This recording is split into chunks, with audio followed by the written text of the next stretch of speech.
సరే సరే డాడీ ఇష్టమా జ్యూస్ ఇష్టమా? జ్యూస్ ఇష్టమా? ఏ దొంగ. మూర్తి గారు ఇలాంటప్పుడే గుండె రాయి చేసుకోవాలి. సరే జ్యూస్ ఇష్టమా ఐస్ క్రీమ్ ఇష్టమా?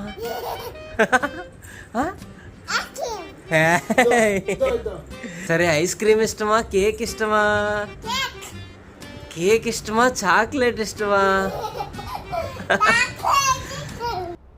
అంటే అన్నాడు గాని ఆ ఊహ ఎంత బాగుందో. చాక్లెట్ ఇష్టమా మామ ఇష్టమా? మామ ఇష్టమా? అబ్బా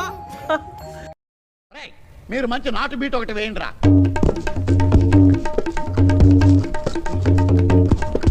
బంగారు తల్లి. వద్దులే నిత్య ఇంక చాలులే. చూడు రేపు జలుబు చేస్తే నీకు అప్పుడా. What vision, what thought. పిచ్చోలు అయిపోయారు మా టీం అంతా.